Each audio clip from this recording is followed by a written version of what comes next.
ሰላም ጤና ይስጥልን የተከበራችሁ ተመልካቾቻችን እንደምን አላችሁ? በያላችሁበት ሰላማችሁ ይብዛ። ይህ የምትመለከቱት 9ኛ ወሯን ያዘች የእርጉዝ ሴት ምልክት አይደለም። አንዳንድ ሰዎች ላይ የምንመለከተው ሆድ አካባቢ የተከማቸ ስብ ወይም ቦርጭ አይደለም። ይህ በምትመለከቷት እናት ላይ የተፈጠረ የማህፀን ውሃ መቋጠር ችግር ነው። 2013 ላይ ልጅን አሳድጋለሁ እያልኩኝ ቀን ስራ እየሰራሁ ተረቆትን እየቆላሁ እያልኩኝ ለልጄ እያልኩኝ ከዛ ምግብ ቤት የምበላው ሳጣ የውሃ ስጠጣ መጨረሻ ላይ ወርቅ ሆነ በኋላ እንደዚህ ታነባ። ሀሊመት አባተ ትባላለች። ተወልዳ ያደገችው በደቡብ ወሎ ዞን መቅደላ ወረዳ ነው። ሀሊመት የአንዲት ሴት ልጅ እናት ስትሆን ልጇን ለማሳደግ ደፋ ቀና ስትል ያላሰበችው ነገር ገጥሟታል።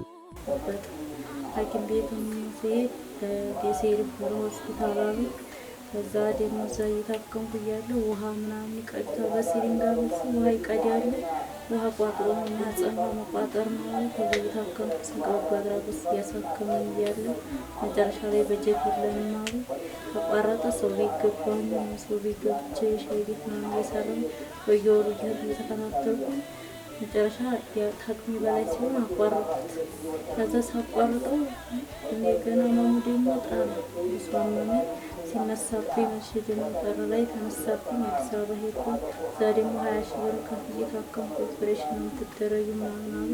ይህንን ህመም ለመታከም በየደረጃው የጤና ተቋማት ህክምና ለማድረግ ብትሞክርም ህክምናው ከአቅም በላይ በመሆኑ የተሻለ ህክምና ለማግኘት በስንቅ በጎ አድራጎት ድርጅት ድጋፍ አማካኝነት በደሴ ሪፈራል ሆስፒታል ስትከታተል እንደነበረችም ትናገራለች። ወደ ሀገሬ ገባሁ። ሀገሬ ስገባ ደግሞ በጎ አድራጎት እንደዚሁ እንትን በሚዲያ ላይ እናለቀቀ። ከዛ 20 ምናምን ሺህ ብር ነው እንትን ያለኝ በሴክተር 25 ሺህ ሰጡኝ። በዛውም ደግሞ የታከምኩ እያለ መጨረሻ ላይ እኛ ከአቅማችን በላይ ነው፣ አዲስ አበባ ጥቁር አንበሳ ሪፈራል ወደ ካንሰር ሊቀየርብሽ ነው። ህመሙ ከዕለት ዕለት በከፍተኛ ደረጃ እየጨመረ መሆኑንና ቶሎ ካልታከመች ወደ ካንሰር የመቀየር እድሉ ሰፊ እንደሆነ ከጥቁር አንበሳ ሆስፒታል ማሳሰቢያ ተነግሯታል። አዲስ አበባ ጥቁር አንበሳ ሪፈራል ወደ ካንሰር ሊቀየርብሽ ነው። መድኃኒት እየተጠቀምኩ ነበር፣ አሁን ግን አሰጡኝ። ለወገን ድራሽ ወገን ነውና ለልጄ ስትሉ በህይወት እንድኖር እርዱኝ በማለት መልእክቱን አስተላልፋለች። ለወገን ደራሽ ወገን ነውና እኔ ወገን የለኝም፣ ዘመድም የለኝም። ያው ኪራይ ቤት ነው ቁጭ ያልኩትም። ልጄንም ራሱ ማበላት ማጠጣ ሳጣ ስታመም ስረታ አባቷ ወሰዳት እና እኔን እባካችሁ ለፈጣሪ ሙስሊም ከሆናችሁ በአላህ ታገኙታላችሁ፣ ክርስቲያን ከሆናችሁ ለፈጣሪያችሁ ለእግዚአብሔር ብላችሁ እባካችሁ ህይወቴን አትርፉኝ፣ እባካችሁ አድኑ። ይህ እንደምታወኝ ሀሊመት ለልጄ ህይወቴን አትርፉኝ እባካችሁ።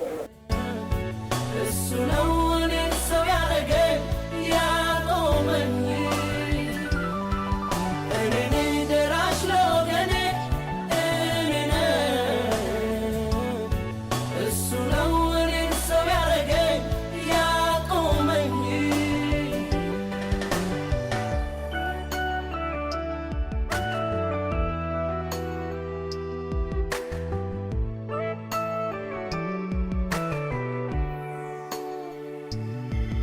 በመኖር ተስፋ ዛሬም በፍርሃት ማየት በቅቷቸው ነገም በስጋት